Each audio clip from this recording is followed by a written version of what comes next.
What's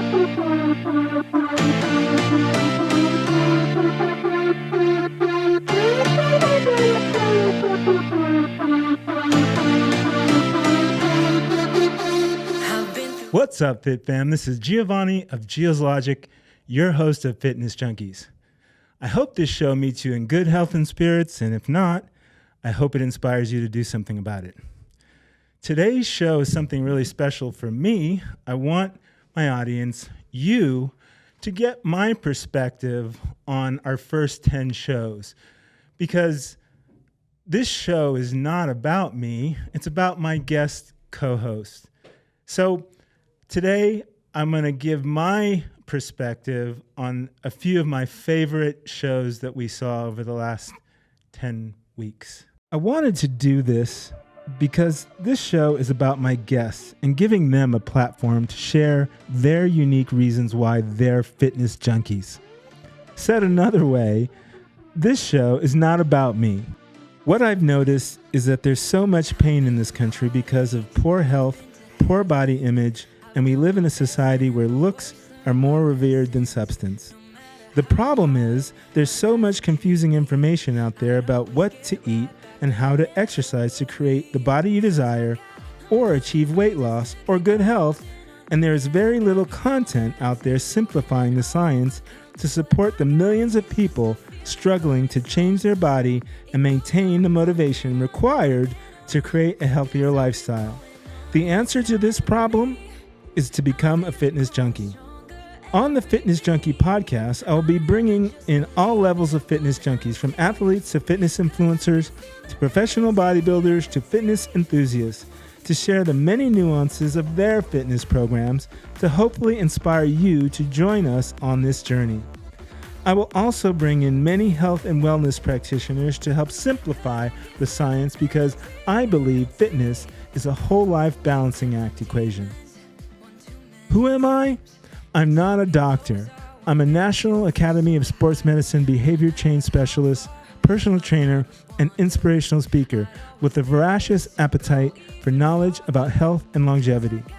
I believe it's my life's purpose to simplify and share health information with as many people that are willing to listen. What do? I help people find self-confidence, self-esteem, better health, and develop a mindset to pursue their dreams through a fitness lifestyle practice. So we started the year off, or the podcast off, with my good friend Vanessa Serhos, who is a fitness influencer and a big part of Sticky Paw Studios. And we started off, since it was close to the beginning of the year, with resolutions, New Year's resolutions and resolutions in general.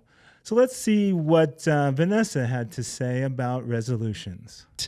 50% of adults in the United States make New Year's resolutions, and about 10% of those people keep them for only a few months. And about 8% of those people ever foresee those resolutions coming true. So what I want to know is, why do you think resolutions fail? I think it's because people put too short of a timeline. They don't really think about how much time and consistency it really takes to make changes in your life. You're not going to change your life in 3 months, but you can change a habit in 3 months, and then maybe 3 months after that, or 6 months after that, then you'll see real progress. And that's when people get really excited and continue, when they start seeing the real results. That motivates them more to keep going. If you give yourself a really short timeline, they're like, oh, well, this isn't working. It's such a small difference, if any noticeable difference at all. And then they end up giving up. So resolutions are basically decisions to either do something or to not do something. And I really want to drive home this point. Resolutions, just because you make one, doesn't make it so. You actually have to do work. And the problem with resolutions, whether they're done at the beginning of the year, at New Year's, at the beginning of the month, at the beginning of the week, is the resolution is just, again, a decision to do something or to not do something, but you have to do the work. The problem why resolutions fail is because people make resolutions without a plan. So what I do is I teach that you have to actually make a resolution and then set a series of behaviors that you have to also do to reach your resolution, to reach your decision, to make that resolution come to life. You also must put it down somewhere. It's also good to tell it to somebody, meaning if you write your resolution down on a nice piece of paper and type it out and make it all look pretty and put it in a folder and look at it more than one time, more than the one time when you make the resolution, because it's easy to default back to old behaviors. So you make a resolution. For instance, I want to lose 20 pounds. You can't just leave it there. You have to go, okay, what do I need to do to reach the goal of losing 20 pounds? You also need to give it a time frame. Just say, I want to lose 20 pounds this year isn't good enough. You have to give yourself a time frame. And then under that resolution or decision to lose 20 pounds, what do I have to do? I have to go grocery shopping. I have to meal prep. I have to say no to junk food. I can't let the weekend destroy all my work for the week. I have to exercise X times a week. You starting to see the point? A resolution is nothing but words unless you build a plan. One of the key things that I like to do with my resolutions and keeping myself on track is setting up DEXA-fits. DEXA-fit is the gold standard of resolution. I mean, not resolutions. The gold standard of body fat assessing that gives you your bone density, your lean muscle mass, your body fat index. It's really, really good. There's one here in Las Vegas. It's called DEXA-fit Las Vegas, and Juan was our guest. And Vanessa was so kind to be a guinea pig to show us what her body fat was, and let's see what Vanessa came in at. So we'll see. That's what I told them. 16.8%. Yeah. I know what I'm talking about.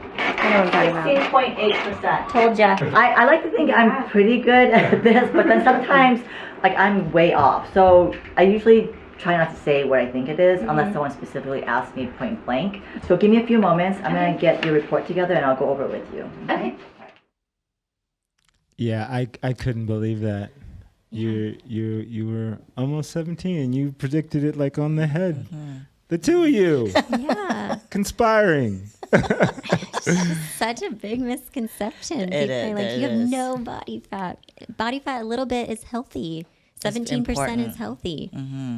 Very, and that's considered, lean too. Yeah, Right. that Yeah. sounds high, but it's not. It's actually Right. very low for Right. women. Right.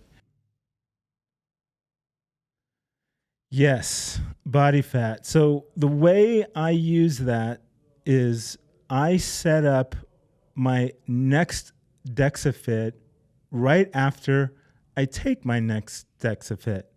For instance, I had one actually right after the show, and then I set another one for July, I think 21st is when I'm going to do my next one.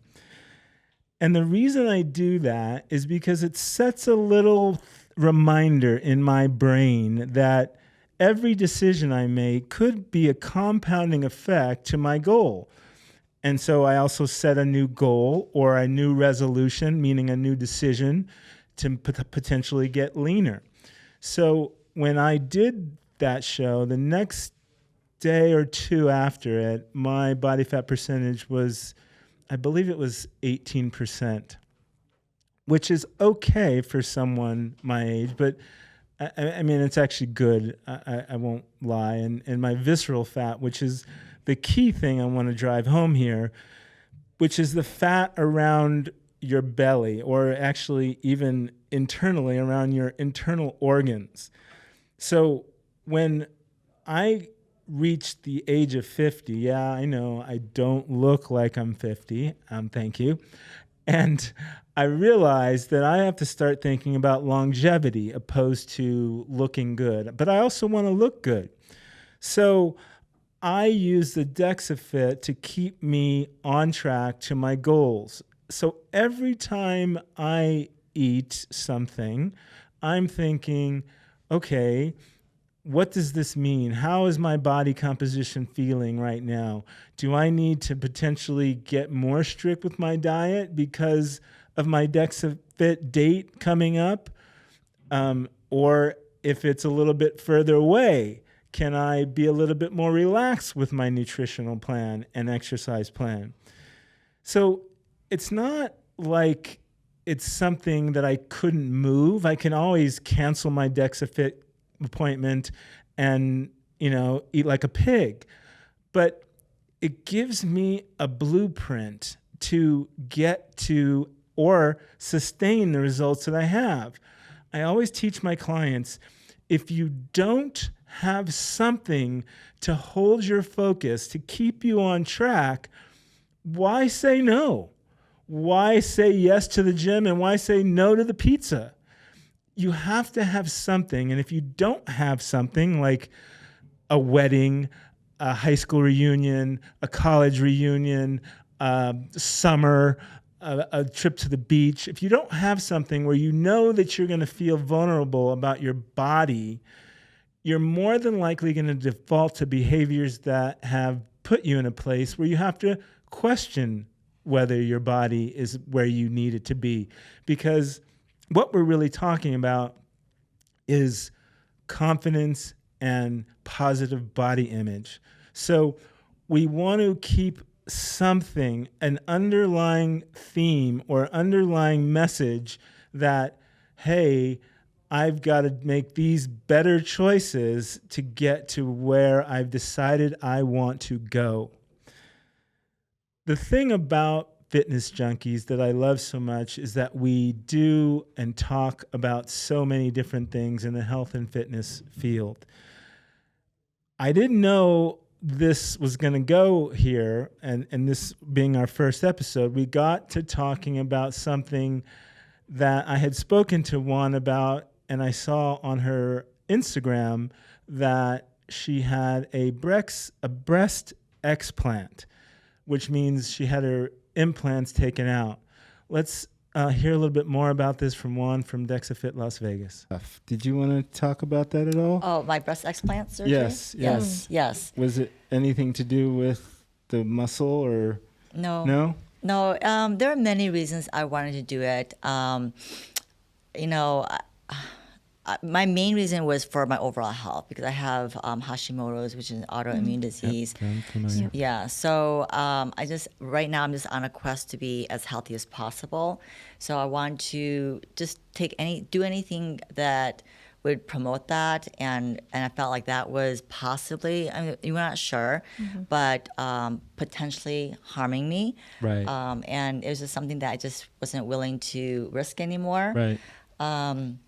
As far as like breast implant illness symptoms, it can take up to a year to really feel fully recovered. So I can't say, like a lot of women say they wake up from their surgery and all of a sudden they just feel so amazing and like they can breathe. And I didn't have any of those moments. Like it wasn't like all of a sudden like I felt miraculously better. But, I don't regret it at all. So, yeah. Yeah, and if ladies out there, if you want to follow Juan, she's very open on her Instagram about her whole. I've seen stuff on there, and I was like, wow, she's really sharing that. And it's, we don't shy away from any topic on Fitness Junkeez. We talk about boobs, we talk about butts, and this is one of my favorite topics. And so follow her and get some information. I'm sure she's willing to talk to you if you have any questions. going either way. Yeah, I'm very transparent, and I also want to make this disclaimer because I feel like it's really important that just because I had mine removed doesn't mean that I have anything against other women who wish to get them or keep them. It's not a judgment about that at all. It's just sharing my personal journey and the reason I personally did it. I feel like women have a right to do whatever they want to do. Just want them to be informed because sometimes they just don't know. So yeah. Yeah, I really want women to be able to have breast augmentation. So listen to Juan, follow her on Instagram, and hopefully you can be healthy and happy with your boobs. It's very important to me. But there's one last thing I do want to talk about as far as the DexaFit. And I'm going to speak to men because they specifically are traditionally store fat in their midsection. So again, that's around your organs, and that type of fat distribution is called visceral fat. It's really important as you get older to monitor your visceral fat. It's a marker, a health marker of many things that could be going wrong with you internally. It's not the pinch to inch on your sides of love handles. So you can go ahead, and if you have love handles, you're okay. It's the protruded beer belly type of fat that is your visceral fat, that is the unhealthy fat. And that's why the DexaFit is so important to do at least once a year, but more likely 2 to 3 times a year to hold you on your resolutions or your decisions if weight loss or body composition is important to you. The next show that I had to talk about was with friend of the show, Brad Feinberg. And the name of that show was Supplement Your Life, because Brad is a founder of AI Wellness, and Brad's a great guy. He's a personal trainer. He's the fitness director over at UFC Fit, Silverado. And let's see what Brad was cooking for us on Fitness Junkeez. I'm really into the HRV and recovery. Yes. And then doing the appropriate workout for how I slept and how I recovered. And I think it's a really good, as Whoop says, it's a really good feedback loop. And I see this trend of work out hard, poor recovery. Yeah. And so instead of what kind of the inclination is to go hard again to get more fit, but that's reaching. And maybe you should modify your workout to your recovery. Absolutely. Are you starting to do that with your clients? I've done that with them for I did that with Dan a lot. It was funny. I've actually, a quick story. Okay. So when I was first getting into looking at our heart rate and HRV levels, when we were on tour, I stuck a heart rate monitor on him while he was performing. Wow. And I was like, in my mind, I was like, this dude's heart rate is probably going to be off the charts. He's standing in front of thousands of people, a little over 100 beats per minute. I thought it was broken. I was like, no, and I'm like, literally, I'm in the crowd, with my phone trying to get a better signal. Right. And it just and then he started jumping around and go up to 110. So I was like, it's working. But then I'm realizing this is what he's a master of. Right. So it was just really, really cool to see someone of elite status and how their body adapts to that. Right. So, and really looking at heart rate training, I think it is so underutilized because you're right. We go in there and all we know is go, go, go, go, go. And we do that in every part of our life. CEO does it with a business. A mother does that with, taking care of the kids. We all have our version of that. And we just apply that to exercise. Not everyone, but most of the times it's go harder, go harder, go harder. That's how you break. Go harder, go harder. That's the American way, right? Yeah. I would have to say for most of my adult life, it has been, I'll sleep when I'm dead. I was always trying to get as much in as possible. Again, when you get to a certain age, and I recommend you, if you're not in your 30s, 40s, or 50s, to really start thinking about recovery on a different level. And recovery has everything to do with sleep, rest,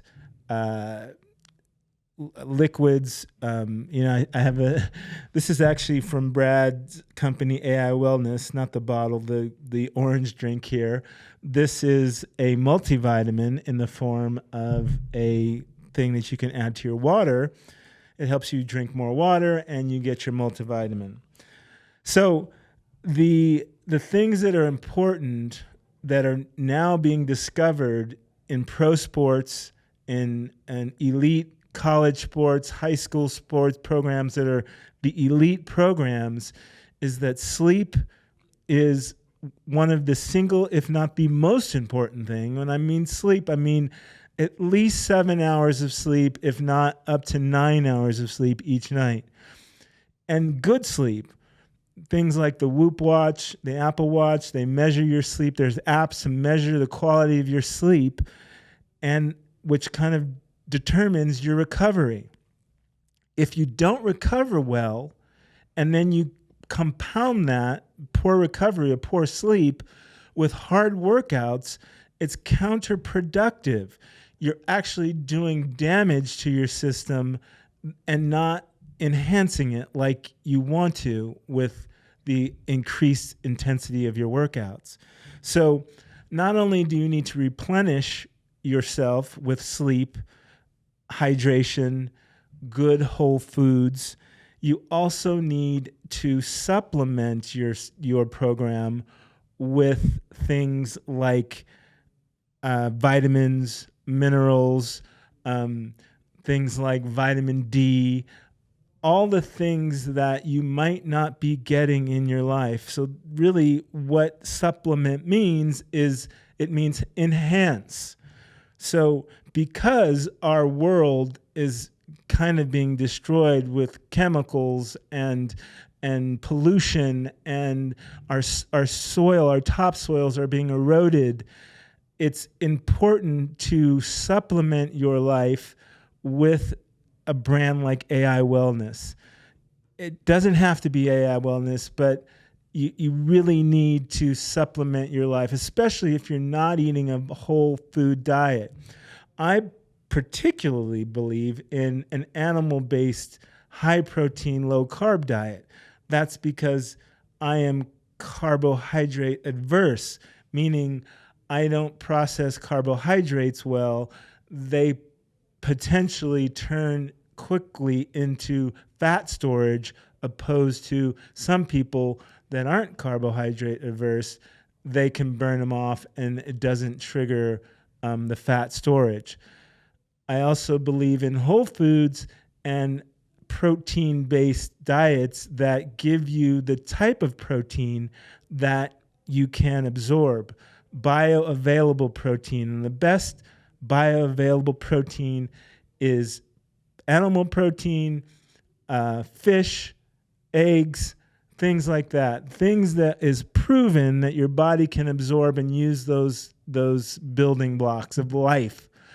So again, if you're not getting a really good protein diet, or you're vegan or you're vegetarian, you have to supplement your life with these other things. And again, the supplementations of life that I'm talking about are sleep, good sleep, rest, community, family, working on your mental well-being. Again, a lot more than a bottle of pills that you have to take every morning. You must supplement your life.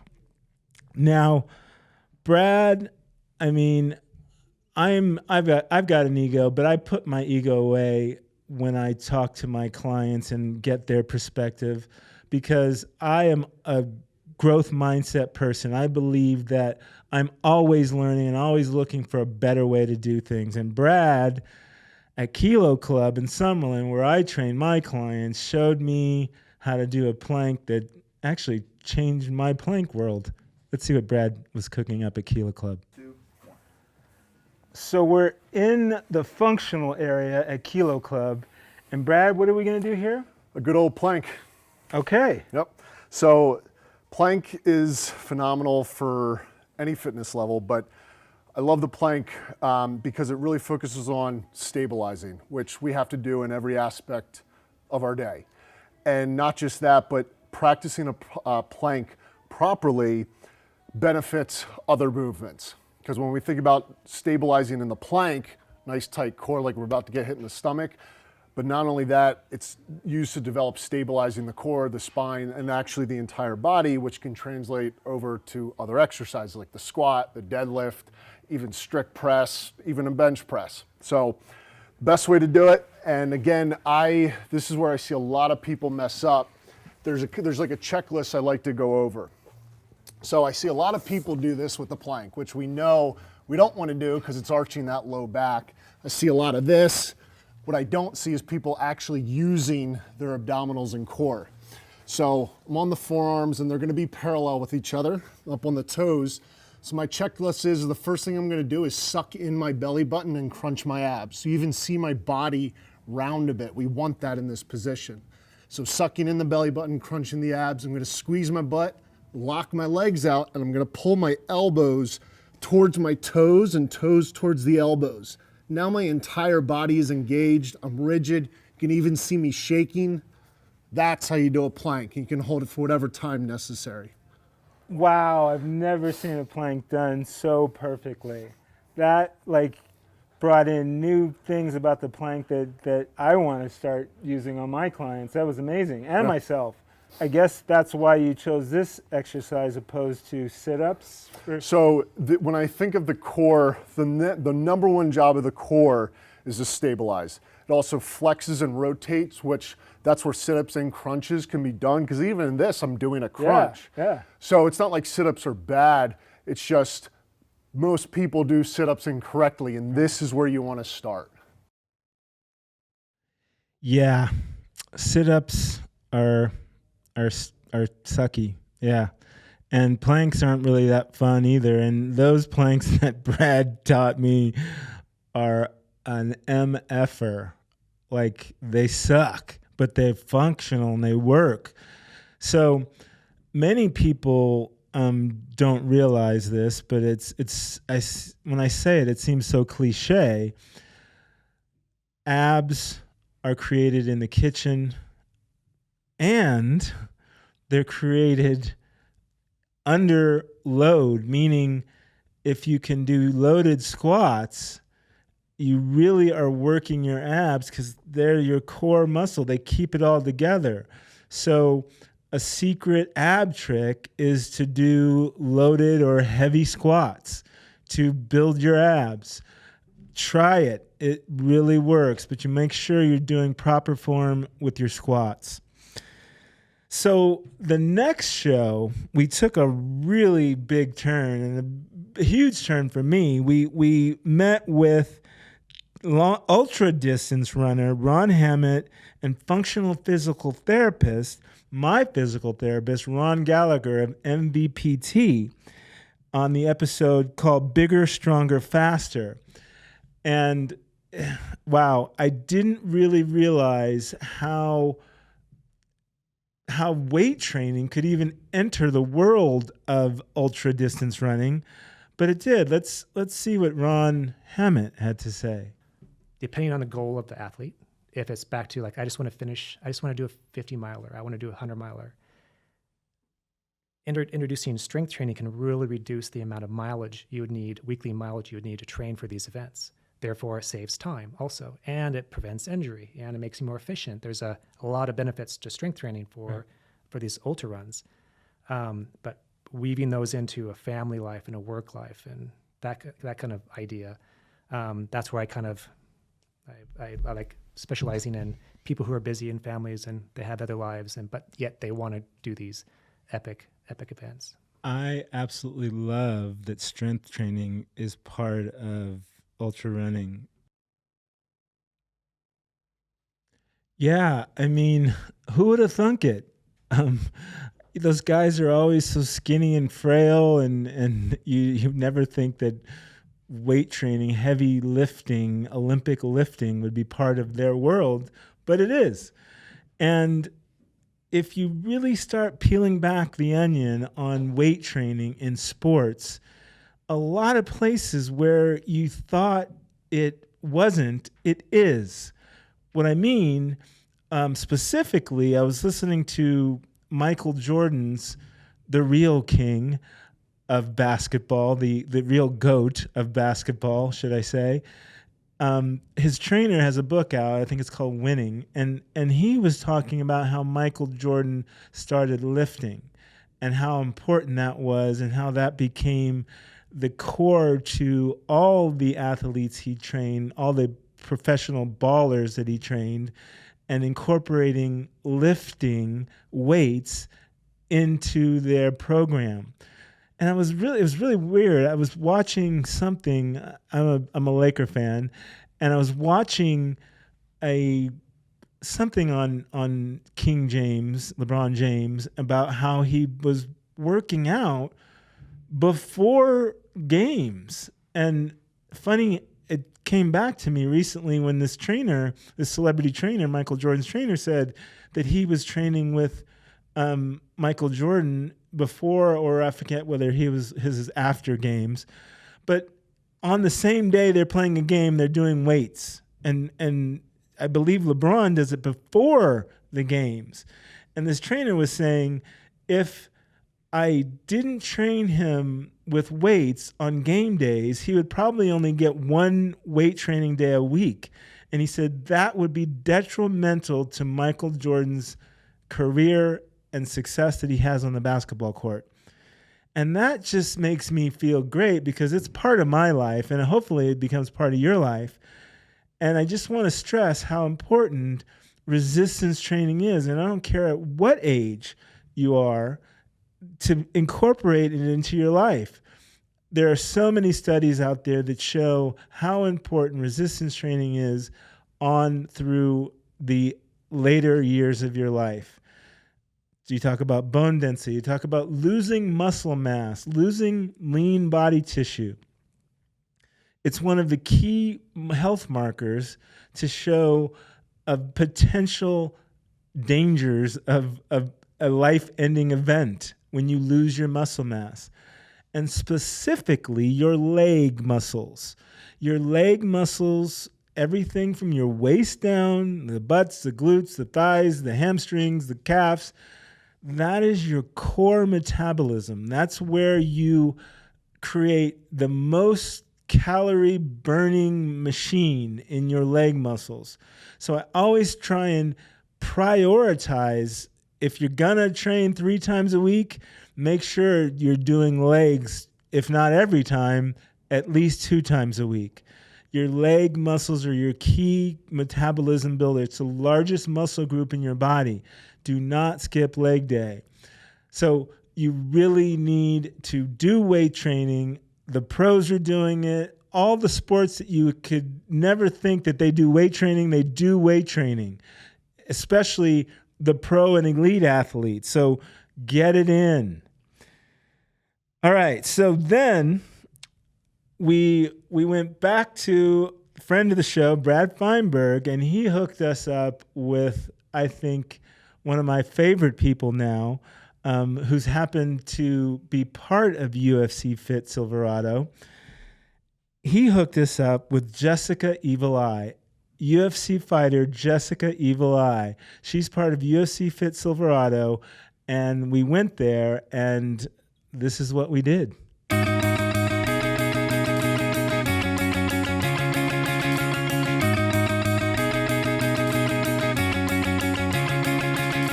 This is Giovanni, and I'm here with Jessica Evil Eye. She's going to show us some really cool stuff, core workouts that she does here at UFC Fit Silverado. So from here, I'm able to engage my core, but also pull the kettlebell back properly. I clean it up, We're using the same exercise we just did, and I press it above my head. I'm gonna do 10 each hand cross touches. I'm able to engage my core, learning how to disproportion my weight. I'm gonna get a slight RDL in my legs and pull the bar up. So every single time I square up this way. And I'm going good. I can't even keep straight face.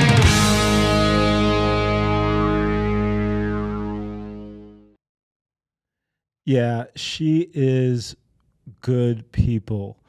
And I didn't know this before meeting her. Remember, her last name is I. One of her taglines or brand identifiers is the word believe. I believe.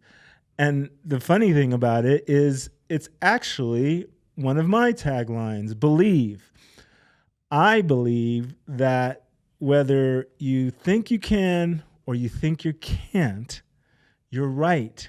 So belief in the fact that you can change your body, belief in the fact that you can do hard things, you can reach for your dreams, and you can actually achieve them.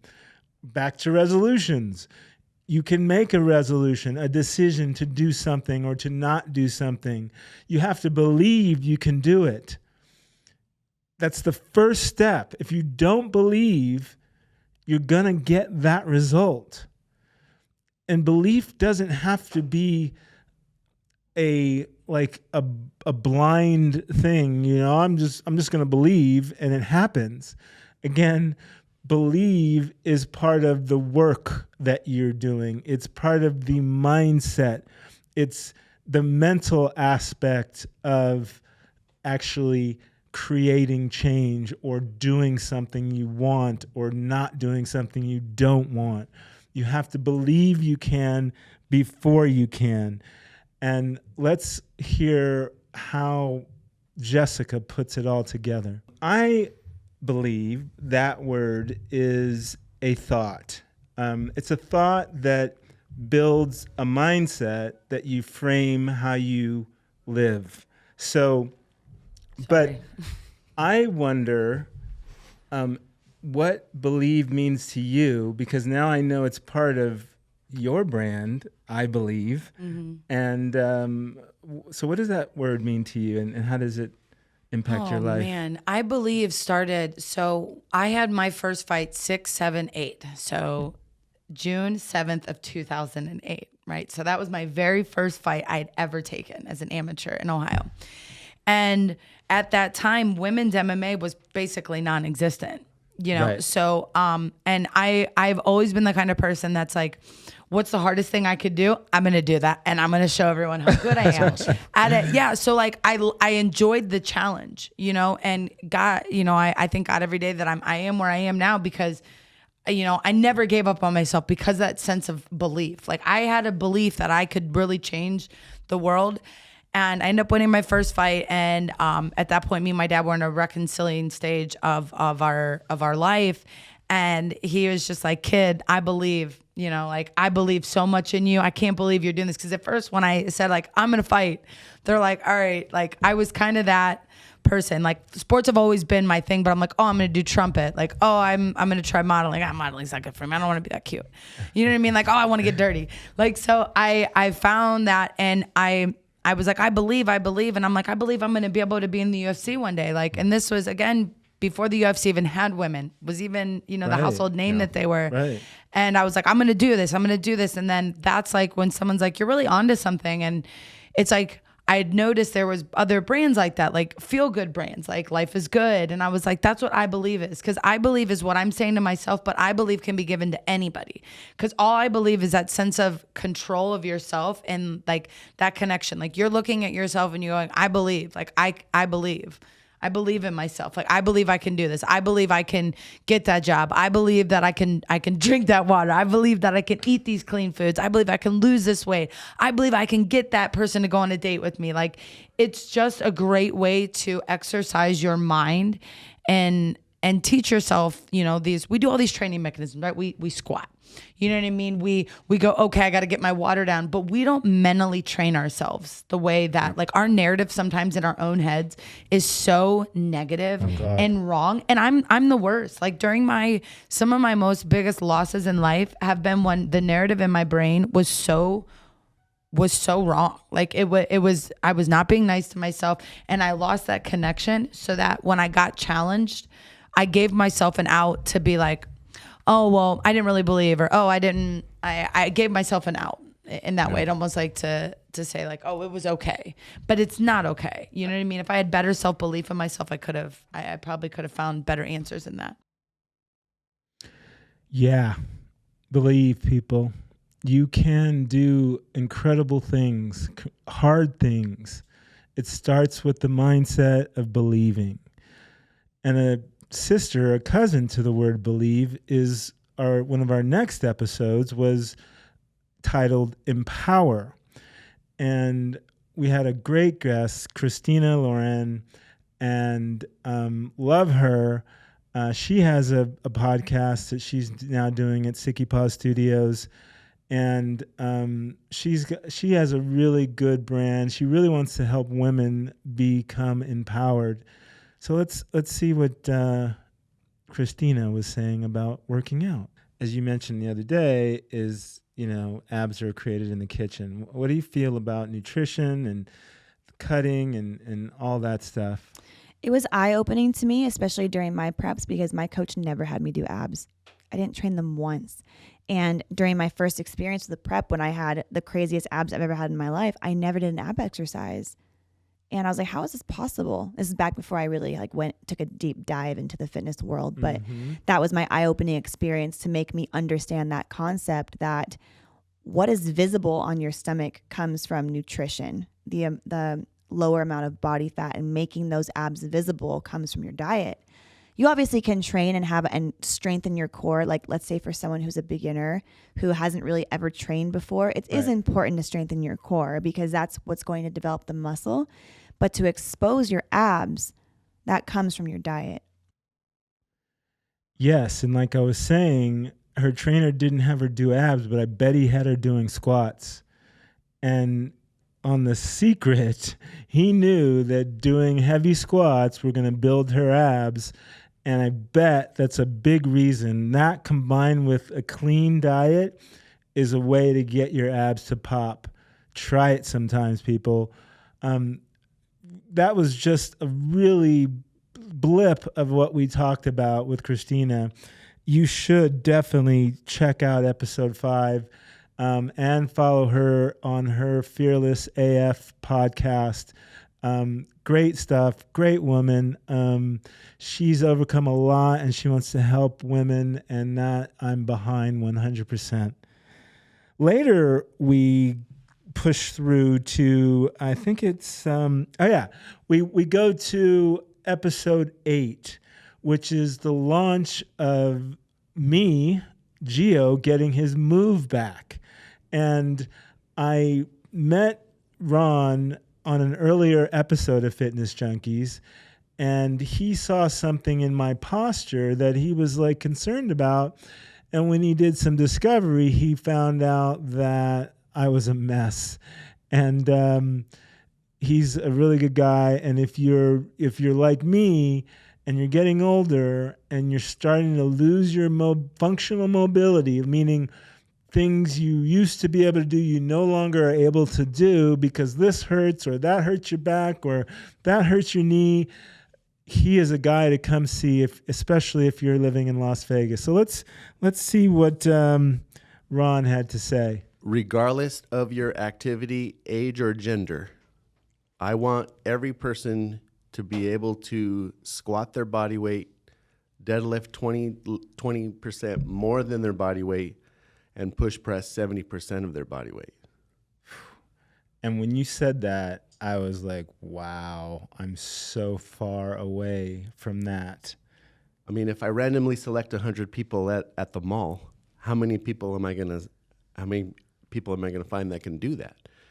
Right. Probably 3 to 5. And it's going to be a really motivated person at the gym. It's going to be CrossFit, and the rest are going to be not strong enough to be able to do that. I would guess the overwhelming majority of those people can't even approach a bar with the limitations that they have. And then how many of those people are symptomatic? Yeah, again, really close to my heart here, as far as, helping people live longer, and not just live longer. Let me take that back. Live longer and thrive longer. We're in a modern society. They figured out how to keep us living longer, but we're living longer sick and on medication, pharmaceuticals, which have detrimental side effects. I want to live long and function highly on no medication, on moving and doing things I love to do, and not being limited, not self-imposing limitations because this hurts or my back hurts or I can't lift that or I can't run or I can't do this. And you too can live a life like that. I'm doing a mini series on my Fitness Junkeez account on YouTube. It's called Gio Gets His Move Back. Please, get into it. I like to call it microtherapy. It's not big, long episodes. They're really short, 2.5 to 4 minutes long. And hopefully they inspire you to not give up on doing the things you love because you've decided that you can no longer do them because of this injury or that injury. You can change your body. You can get stronger again. You can thrive, and you can do the things that you love to do until you're 80, 90, 100 years old. Well, maybe not 100. But anyway, you get the point. So check it out. Gio Gets His Move Back, and we're documenting my journey back. It's been very hard. It's a real big challenge, mentally, physically. I've got years and years, over 30 years of self-imposed limitations because of knee surgeries and things like that. So it's not easy, and none of this is easy. And don't get me wrong there, but you can do it. So I want to leave that with you. So the next group, we're back at UFC Fit. On the next show, we kind of really dig into this Train Different thing with the next episode called Train Different, where we met a Brazilian Jiu-Jitsu black belt, Neil Hurl, and he showed us kind of what is the secret sauce at UFC Fit. We were lucky enough to have one of your clients in to get a little bit from her. Let's see what Neil was doing with his client, Rebecca. Being attacked from behind, boom, what do? Drop, step behind, knee control. I really like UFC Fit. It's different than other gyms that I've joined. They have a lot of different areas to cater to different workouts that people can do. I think they kind of encompass everything. Right. But specifically, they do have that fighting, boxing, jiu-jitsu aspect, which is something that I always wanted to get into. So that's also one of the reasons why I was more drawn towards joining this gym. Yeah, it's I as a kid took judo, and there's a lot of really positive things you learn in learning martial arts, especially with a good coach like Neil. And he told me that there's a lot of functional fitness that they basically teach within the program. So again, I didn't know this. I remember judo was just in the karate suits and the yellow. I don't think I had a yellow belt. I wasn't never black belt, that's for sure. But there's a lot of synergy there between functional training and martial arts.